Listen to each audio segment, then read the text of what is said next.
So what are you Mm. doing with your time these days? And we'll go back into this again, like when we're actually recording. But Well, are you can you cut and paste this together anyway, right? So some of this is juicy, juicy. I so don't even know I what your will audience try to is wanting, reduce but the editing load, but yeah, can do, can do. mm. Um, yeah, so you're an entrepreneur. You're creating this business you're about to birth. You've been doing birth time, which I'm sure is like a continual thing as well. When what else do you get up to? Well, I homeschool my babies or Cool. unschooling. I think I'm leaning more towards, and I've just gone back to acting, which I thought I wasn't sure what place that had. So I just finished my first film in 7 years it's been. And, Wow. Aaron and I are waiting to hear on another job. And so now I'm opening up myself to all of it. Like I just thought Caftan Mama was where I was going. And it is. I guess it's kind of like a goop, but it's more Hmm. like that meets the river cottage. And Yes.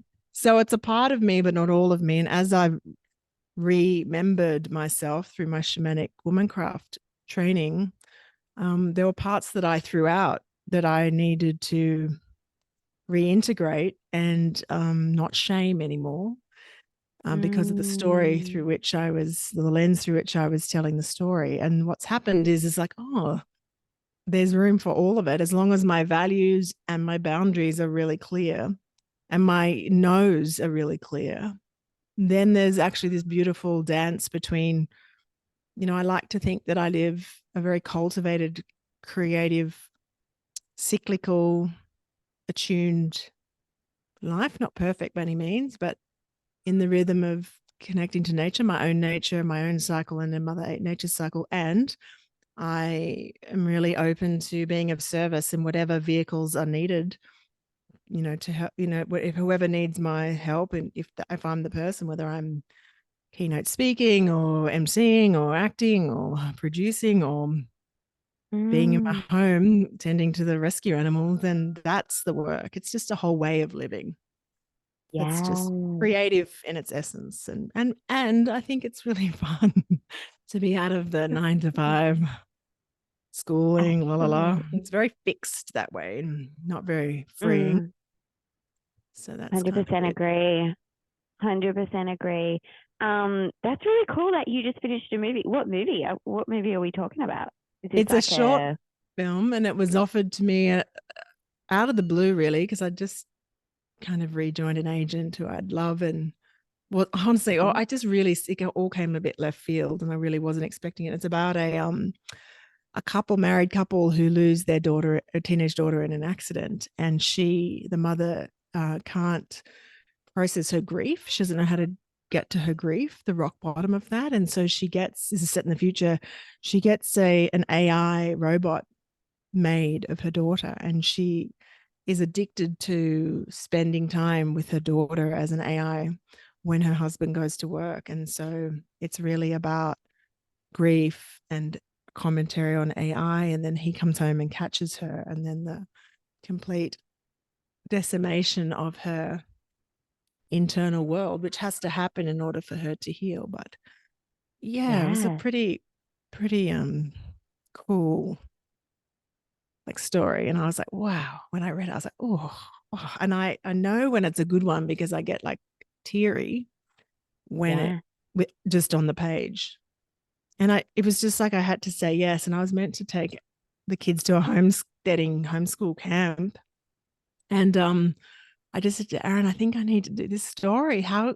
And I hadn't even thought that he could take them, but I just said, why don't you? And it worked out amazingly. And so that was it. Yes. Is Aaron your Mm. husband? Partner, yes, we've been together for Yeah. 14 years. We worked out. Wow. Amazing. mm, mm. Amazing. So have you done acting since you were younger? Like, was one of your first careers? I wanted to be on 60 Minutes. And so I was very ambitious as a young person. And I had a scholarship to university to do broadcast journalism with Channel 7. And at the time, I was on hosting MTV Australia. Had quite a big career as a young person in quite high profile shows. And so I trained as a journalist and was working in the newsroom at Channel 9 and at 17 and stuff. And just I wasn't ready, I don't think. And there was parts of that job that it wasn't fully lighting me up. And then I ended up going to drama school. I started working in quite a big way as a TV anchor and journalist. And then I went to drama school after that. And so then I worked symbiotically as a reporter, presenter, journalist, and actress, kind of like this, for most of my 20s until, but then equally behind the scenes, I was, I was a high octane party girl, and I wasn't able to, I realized, regulate myself in the face of these huge opportunities. I had a lot of externalized self-worth, but I hadn't done the inner work, and I didn't even know what that meant, because in my social fabric and ecosystem, that wasn't modeled. And so it wasn't until I had rock bottoms, really, in my private life that I finally woke up.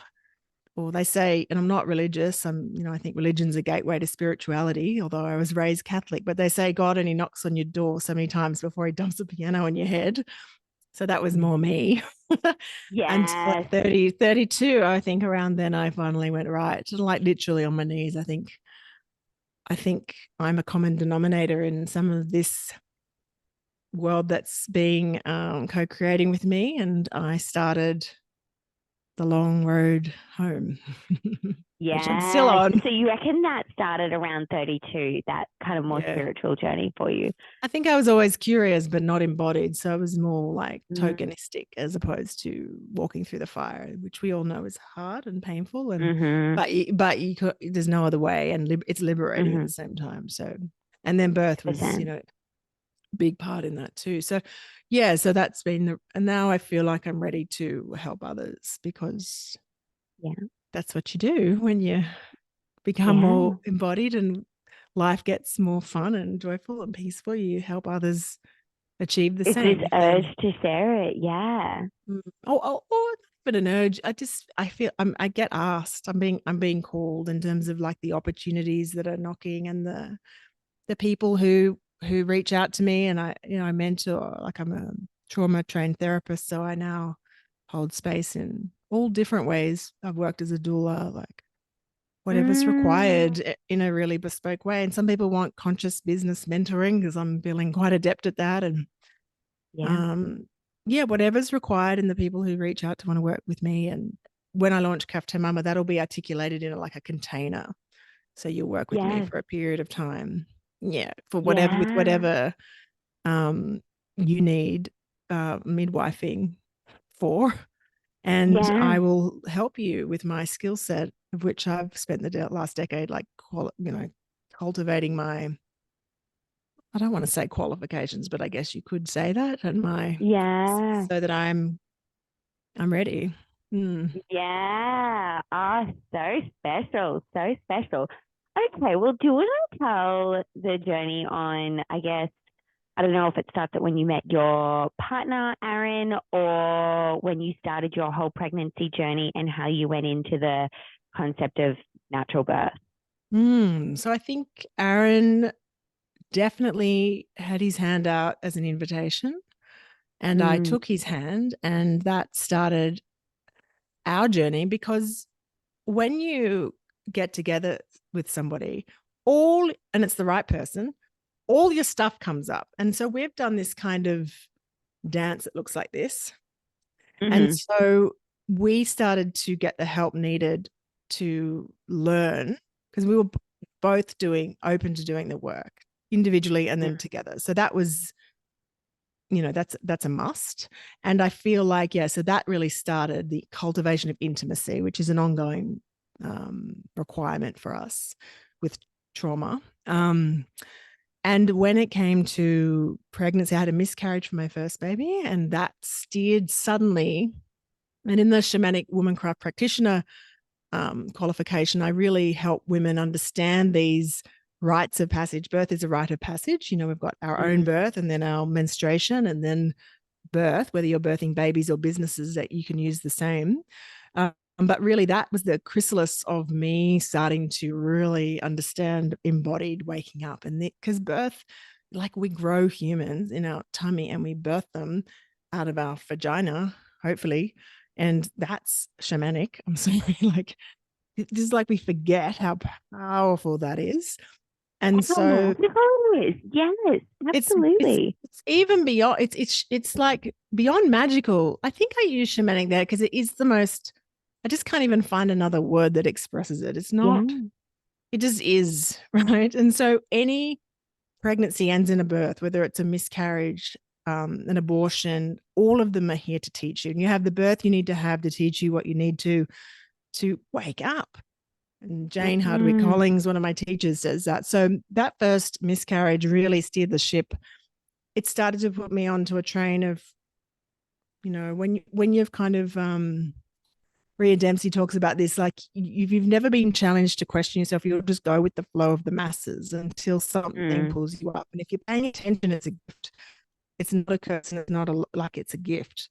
And so that mm, steered me into a group of women who were starting to talk things like attachment parenting, home. I had no reference point for that. I thought obstetricians were the gold standard in private hospitals.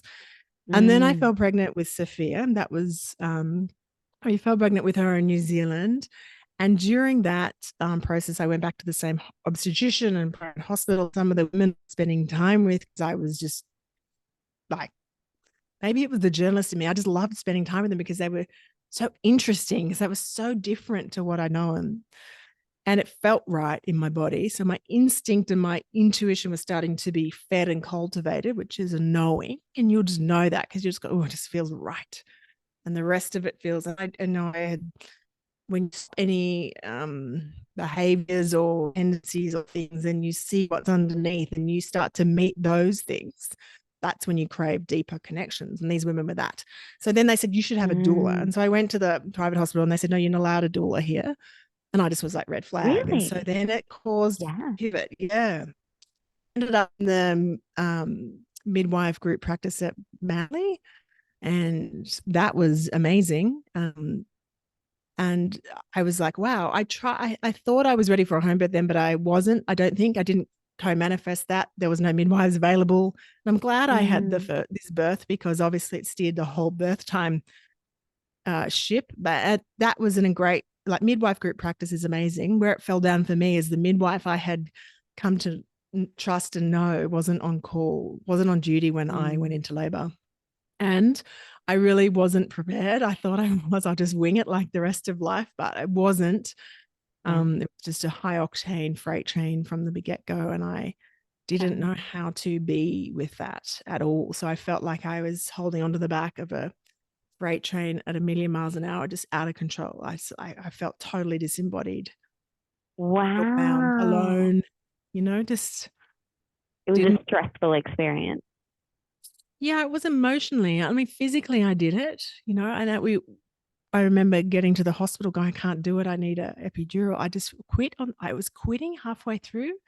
And I realized I Mm, didn't have my team in place. I didn't have like, you don't go to the Olympics without a full team. It's the same in birth. You need a team, like your mm, midwife team, your doula team.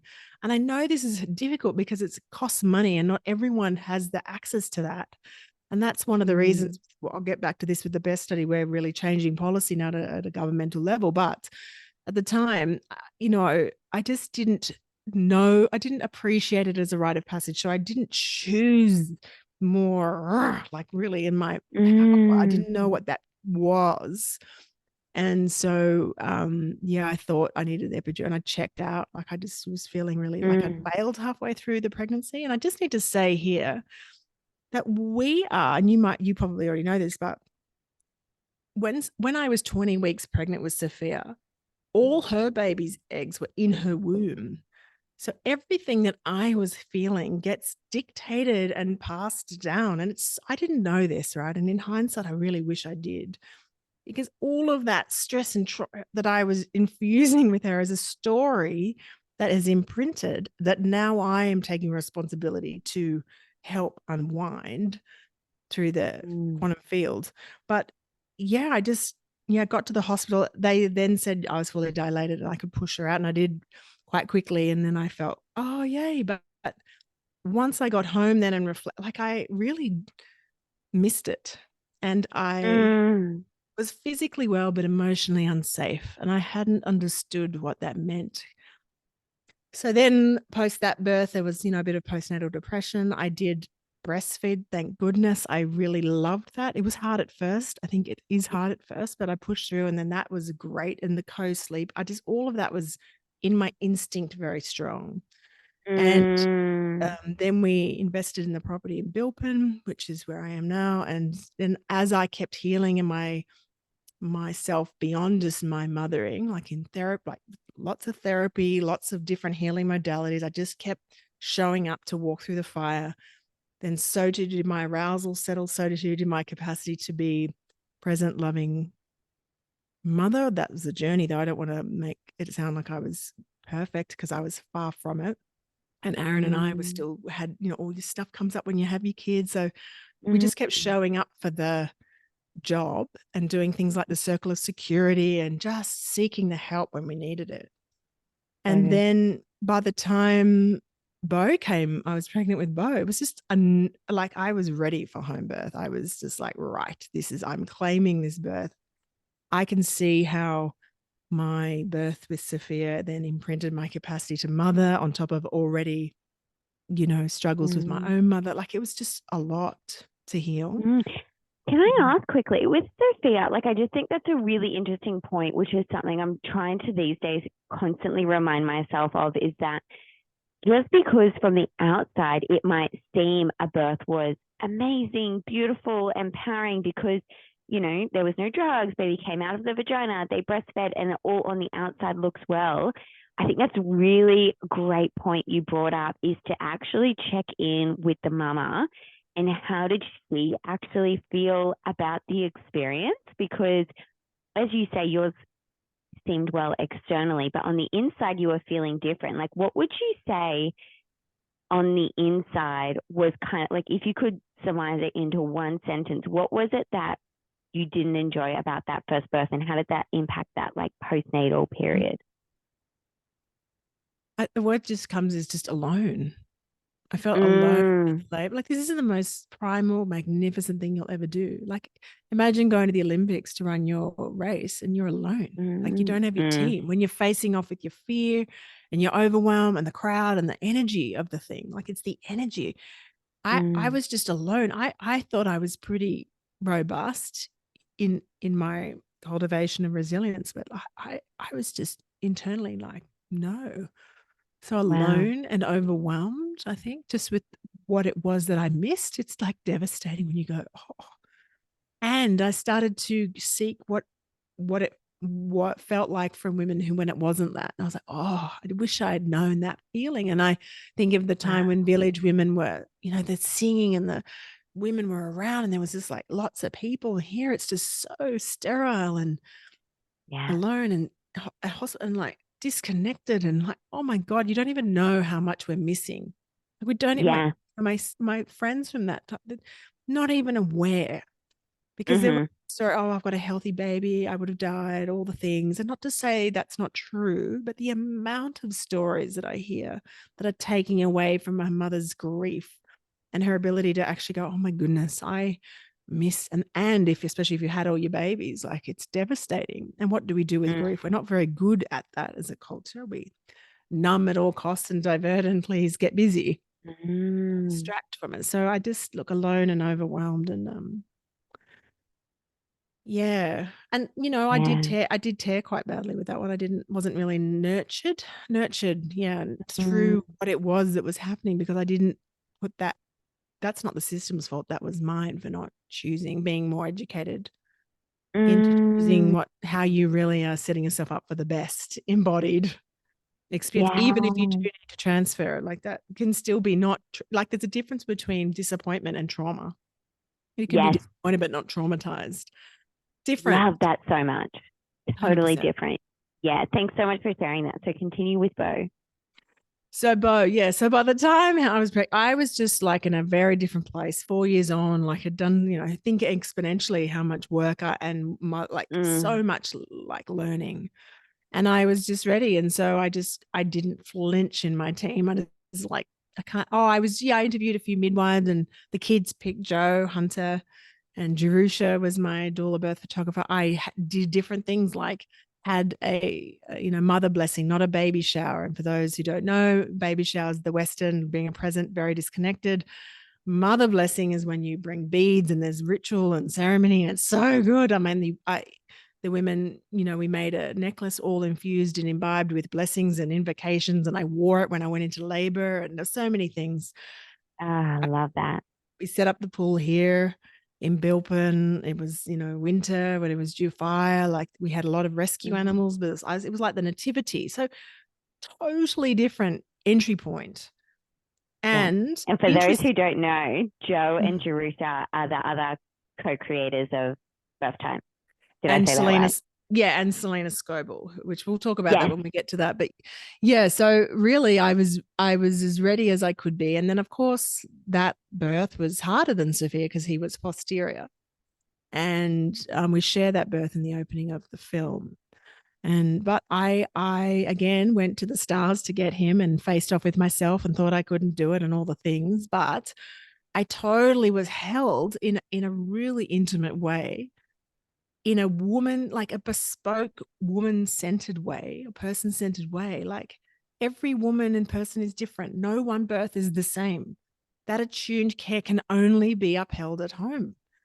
Like, in the course and throes of that labor, to then push him, which was much harder. And then no tearing, like all the things postpartum. We're sitting here, everyone was eating pizza and there's like the animals. It was just, and then post that birth, there was just no postnatal depression. And like, when you've had that and then you don't have that as a mother, it's devastating, because you go, oh, my poor baby missed the best of me. So he just got the best of me as a mother.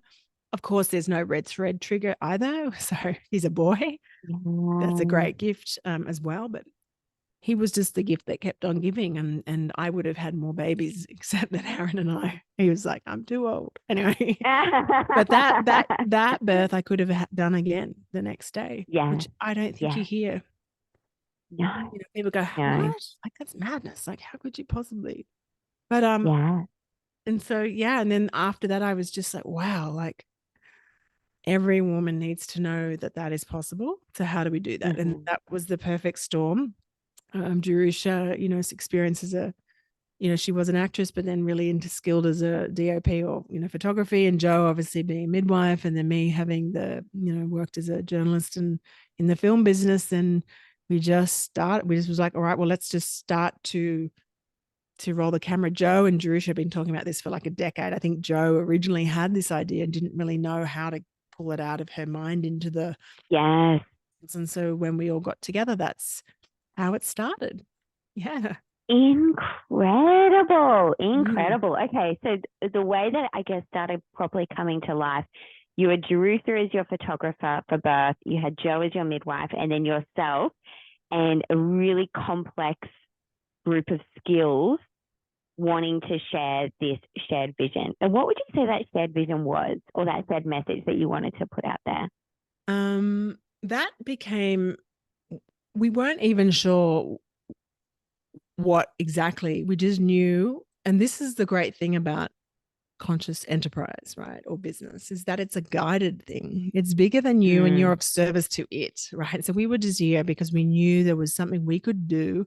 How and we were going to pull it off, we had no idea. So literally we just followed a thread. But over the 4 years it took us to make that film, it became very clear that it's about one woman or one person, one midwife. So really purest continuity of care, which is what all the research says. And the question we would ask everyone what would it take for every woman or person to emerge from their births physically well and emotionally safe? So that became the question. And we just started, we YouTube, like I did sound on the film and shared like lighting and or whatever we needed, like interviewing. We just started, we bought the gear ourselves, and then we basically watched YouTube tutorials about how to do the settings. And we started at the normal labor and births conference, really, with our babies on our boobs and the kids in tow, in this tiny room at the back of this normal labor and births conference, which had every major researcher in the world attending. And we just siphoned them through Joe's contacts and started interviewing them. And then from that, then there was another lead and another lead, and we just kept following our noses to pregnant and birthing women and people, to men, to the researchers, to the academics, to the obstetricians, to the midwives in the system, out of the system, until we kind of started to hear the same information. So once we felt like we'd exhausted the opportunity, and we had this beautiful access to Aboriginal women and midwives through Jo's study. One of her closest friends is Mel Briggs, who's heading up the Birthing on Country, and we were able to go on country, and like the reverence I have to be able to have told been given permission to tell those stories is just like moves me all the time. Went to Parliament House with those women, and amazing. So that's a big arm of the film too. And then after we collated then it was the beast of then I took on the role of like a producer, executive producer, and trying to, like, one thing to have everything shot, and then because we didn't pay ourselves or anything at that time, then how do we get the money to make into something world class? Because I really wasn't interested, and we weren't interested in making a student film. And that was a whole nother beast of big girl pants moments. Oh, that would have been massive. That was massive. Oh my God. With babies. I don't know. Snippets. Yes. And figuring out how to put it together in flow to actually kind of, because I've obviously seen the documentary. I thought you were here. It was at Nambour, Sunshine Coast, like last year. Yeah. And me and one of my best girlfriends went, and it's definitely got amazing flow and storytelling through so many different snippets. And I just couldn't even imagine how to piece that together. Could not imagine. I'm going to give skills as like an actor helped with that, or I'm not going to take any credit for that original shaping. Jerusha and Ryan, our beautiful friend Ryan, they sat in it. I did not want to do it. I'm good when I'm big visioning. I'm good with the big. I did not want to get bogged in the detail, but they did, and they locked themselves away for like a year until we had a 4-hour edit, and then I can come in with the others, and I basically printed it as a paper edit or like a transcribed. And then the three of us sat around a table for 3 days, locked ourselves away, and we paper edited it together, using everyone's lens. I came from more like the unconscious birthing woman, like the layman and not knowing anything. Jo obviously as the midwife, and Jerusha has been a doula for 12 years or more. And we just paper edited it, and I felt like I really added value at that time. Then Jerusha would go back in and shape it. Then we would all go in like as directors, and we would shape nuance and the color. And then also I worked with David Wheeler, our executive producer. He's a brilliant, amazing mind, and he and I really kind of found the post-production house, and I just didn't want to skimp on any of the post-production original score, which Jerusha found, a beautiful guy, head of night animation, and we just collaborated with the A grade, and even our trailer and marketing things. I just didn't want to not spend, and that really paid off for us because it meant we got into lots of festivals, we won a lot, and then we were able to, but then distribution's a whole nother part. It's like you're pregnant 3 times making a movie. And then, but you just have to stay present. Like I can't even teach how we did that. But I feel like if you're being asked to do a big project in the world, you just do the next right step today, and it will be unfold. And it'll come to you, that next step, that right next step. Absolutely. Amazing. Okay, so then you guys created this first time documentary screening. When would you say it was completed? Like what year? Well, 2021, and then COVID hit. And it's interesting. Yeah, so we swapped distribution partners. That was a big call that I felt I just had to make, because those birds, when you pull them off, they, you refine your instinct and intuition. Like you kind of become unfuckwithable because you're so in your body that your mother brown bear just goes raw when something's off. And in a baby like this, we were so of service to it. It was very obvious when people weren't in alignment. And so making huge $1 million deal calls to pivot at the 11th hour was just the practice of what those gifts of those birds give you. So we did that. And then we had a beautiful distribution relationship with Demand Film, who we still love. And I would not hesitate to partner with them again. And we started to schedule the rollout. And because we'd cultivated such a good grassroots following, we'd crowdfunded to a point with the film, and there was a lot of shared excitement. And the choir, we call them, or the cicadas, we call them now, are our kind of totem for the film, because on our own it's hard to be heard, but together we're deafening. There's a story to Yeah. that, how to that. But they came out and we just booked out these cinemas. And then with COVID, I mean, we still got around the country. We made over, well, we didn't, but the distributor did, made over like $1 million at the box office. And Wow. even in the face of COVID. And interestingly, like we would have done at least top 10 of all time documentaries if we hadn't have had COVID. So I think it's such a testament, and then, yeah, so we toured it here, toured it in New Zealand, and then made it available. I really championed this more entrepreneurial approach to sharing content. You don't have to go the linear pathway. This film wanted to be, we've got it on our own site, birthtime.world. You can stream it now. And then people can buy licenses and stream it to groups. And we have a whole hub that you can subscribe to all the long form of the interviews.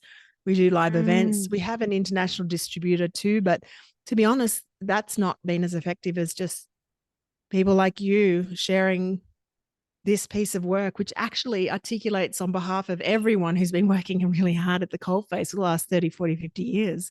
The work, everyone could get behind this body of work, which spoke to everyone's belief and the research. So it kind of unified the army, if you will. And it's now, we're just about to launch a podcast, which is very exciting. So Jerusha and Joe will really drive that. And amazing. First time podcast? Correct. So that's a dot coming soon. So that's going to be amazing to share the latest in the research and information. And then people can, through that, go and watch the film. So that'll get it out probably to the world, I think, sooner than the international distributor will, which is, of course, outside the system. Yes. Isn't that amazing? That's super exciting. Okay. So the plan for Birth Time moving forward is to get into international distribution and start the podcast to try to get the documentary seen overseas a lot more. Yeah, I think we've already tried the international distribution, and I just don't think that's the pathway. So now I guess the real focus is the podcast, and then that will naturally reach the global audience. Because there's no better way to, if you're providing great information and it's helping women choose and people choose, a better, more empowered way to birth, then the planet needs that. And it's 100%. Just the body of work's done. It's there for everyone in Australian dollars. So if you're in the UK, it's like $3 or something, like it's nothing. Yeah. And it's just reach. And we could do Facebook ads, but like we don't need to do that when the people are ready, because everyone's like, since we made the movie, the Caesar rate in Australia has gone up by 3 or 4%. And in some countries it's up as high as 80%. And the World Health Organization says it should be at 15%. Like it's mad. It's just so that's we wild. know this trauma is rife. Like it's, so this is a knowing when women come to this information, they go, oh my goodness. Oh my goodness. Yes, absolutely. And what I really loved about the documentary is that, like, when I went and watched it in Nambour with you guys, there was a whole bunch of midwives there. There was a whole bunch of pregnant mamas there. There was doulas. There was postnatal mamas. And postnatal is like 20 years postnatal, because it is just so well articulated to massive topics that are really hard to explain to all sorts of types of people. Like, it's just because literally with my screening that I've got coming up, I've got my parents coming who, they're postnatal 28 years. I've got like friends coming who haven't even had babies, who are not interested at all in having babies anytime soon. I've got all my mamas coming that are pregnant. I've got postnatal mamas coming. It's just so great for such a wide variety of people. And it's just such a fascinating topic to get out there, even if it's not impacting them as them immediate selves. Just getting this information out there, and who knows who they're going to talk to out of friends who are going to fall pregnant, and they're like, oh, you should look into this thing. I watched this documentary one time. It just spreads. 100%. Super exciting. Do you want to, I would love for you to mention at this stage of our conversation, because I'll probably cut the start, what you're doing as your individual self. I'd love for you to share it on here, what you're birthing in the next 6 weeks or so. Yeah, so I've been heavily pregnant with my own enterprise called Cafeteria Mama for like 8 years. And obviously I had to go and birth birth time first, but I'm very close to launching that, which is like, I've called it it's a holistic health service where I have produced and hosted my own TV show called the Kaftan Mama Show. And I'm offering bespoke mentoring using the shamanic womancraft practitioner lens, plus other modalities that I've trained in. It will also include my essential oils work, which is very deep in the way I work with those, and vintage fashion. It's a whole, like, it really inspires people to change the way they live and gives them the tools to know how to do it. And I kind of, if you wanted a context, I suppose it's like Goop meets the River Cottage. Yes. It's like a permaculture way of living, because I think birth is an arm of the wheel, but it's everything. It's how we grow our food, how we raise our children, how we dress ourselves, how we consciously or unconsciously walk through the world, trauma, addiction, like so many lenses. And basically it inspires me to be a better woman, or a woman the earth needs now. And it's bigger than me, but it's like the thing closest to my heart. And acting is starting to creep back in, but my priority is really sharing Kaftan Mama, because I really feel like it's going to be of the greatest service. And birth So time's a part of it, but yeah. yes, absolutely. As you say, that first arm of like the whole wheel. Would you say, are you going to talk about your homeschooling or unschooling or whatever it is that you do in that course or mentoring? In the mentoring, if people need that from me, like what we're also going to do is I'm going to start to run workshops around different, like they'll start as webinar trainings around all the different things that people ask me to guide them on. And so some is conscious business, some is how do you go, because come from a highly systemized, educated 3 degrees kind of like system. For me to get to this place of feeling comfortable, like I'm not screwing up my children, and like facing of it, like that's an absolute webinar. So whatever I get asked, I will put together like 1 hour, 2 hour like master classes as an arm of that. And then we'll also run workshops here around with some of the people from the series, which include like the veggies and just different things that I think, that are helpful. I've shot 3 series, and I've shot like 24 episodes, but I'm not going to release them as one whole thing, because no one could take it all in. It's even too much for me and my editing team and my production team. So we're releasing 8 episodes with this other bonus material in it in 6 weeks, and then we'll get that out there. And then I'll kind of start to, I have, Selena, my colleague from Birth Time's building the website with me. Patricia shot all my publicity and my stills photography. So it's been an incredible yeah, and it's taken me a long time to know what I want to offer there, because like I've just graduated from like my level 3 yoga teacher training and my meditation teacher and my shamanic womancraft practitioner work, and I'm art therapist and different things. So it's taken a long time for me to work out how I want to hold people in a really cool, bespoke way that's unique to the person, like birth.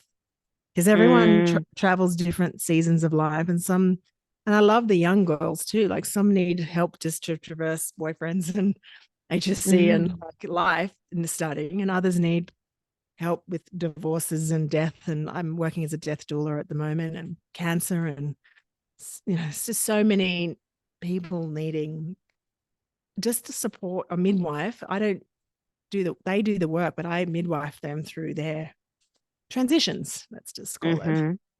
And not just in birth, but midwifing through all different transitions. I love that. Can you give, because I'm actually not too aware of this myself, this shamanic womancraft, what's a bit of a summary of what that is? So I studied my 4 seasons journey with the School of Shamanic Womancraft, and I just think that's a word that's become like a taboo, like it's, foreign. But really, if we women and people come back to like, we grow, like I said, we bleed, and we can bleed in sync with the moon. And we do that for like a long time, which is a very powerful thing. And when we start to understand that, and the way we birth, and the mother nature, and how we attune to her and her cycles, like that is shamanism. It's basically the interconnectedness of all things. It's not woo-woo over there. It's just a grounded embodiment of the natural way. That's Mm. all that is. So you could relabel it if it felt a bit like big for us. And it is because we've been so cut off, from being allowed as women and people to really embody that connection. And once we start to wake up to that innate power within us and Mother Earth, and everything changes. And birth is such a great place to reclaim that, or menopause, Mm. becoming a crone. Like, it's never too late. So it's really, the interconnectedness of all things, and a way of living and practicing the way of living that allows you to feel more joy, fun, play, expansion, abundance. It's just like, Mm. yeah, yeah. And then, after the Four Seasons Incredible. journey, which is a year program, then I just did my praxis practitioner training with the school too. So, So yeah. cool. Mm. So many new teacher trainings recently for you. That would have been massive. Yeah, that really, like, I've done like a decade of psychotherapy as a student, and Mm. that allowed me to heal myself, like really go into the wounds and integrate that. And then I really laid in the things that have changed me. But that shamanic womancraft training, I said in an interview recently, was like, it allowed me to embody the maturation of that, all of that healing into a landscape where I became a woman the earth needs now, or a woman I'm proud of, a woman that I think can really stand in her integrity in the face of a storm and hold others at the same time. And I don't say that lightly, because it's a gift to be able to be a lighthouse for someone else who's, where they are, and how you can offer some holding to help be an Mm. invitation for them to want to keep walking forward. Like, that is a privilege. And I'm, so that, and I really love the trauma work I've done, like the somatic experiencing, the body work. That's just keeps growing. And I'm not going to stop layering in the trainings, because that just means I keep growing and I keep evolving. Like the earth, it's always in the seasons. What is it? No birth. I can't remember it. No, I've got to go over it. But like the birth, Yeah. full bloom, decay, death, rebirth. Like, we go round Yeah. every year, so we Yeah. have to keep evolving. Ice bathing, breath Absolutely. work, all of that. So cool. Yeah. Yeah. And you never achieve it. You never get to that end No, point. It's a spiral. constant. It's a constant. Yeah. Yeah. Yeah. I was actually, funnily enough, just listening to a podcast before talking to you about IFS. Have you heard of that or done that? No. Um, it's something along the lines of interfamily systems, and Oh, it's, yep. yeah, a lot of inner child work. It just sounds kind of very relatable to the stuff that you were talking about. Super interesting I type of think therapy.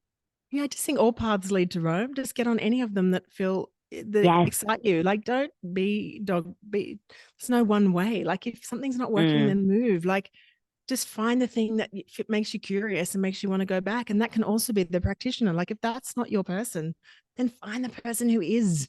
And there's so Mhm. many ways outside of the system. You don't have to go to a GP and get a referral to a psycho. Like, if that's not your jam, or it might be your jam, like, just just Mhm. just start to go with where your curiosity is taking you, if you're needing some Absolutely. support. Absolutely. Absolutely. Is there anything else you wanted to leave our mamas with today, in the sense of getting an idea of birth time, what it's about, the documentary, why they may need it, or should maybe watch it? What are your thoughts? If you just head to birthtime.world, and we're also at birthtimeworld world on social media. I mean, just watch the trailer. It's amazing. It's an Mhm. invitation.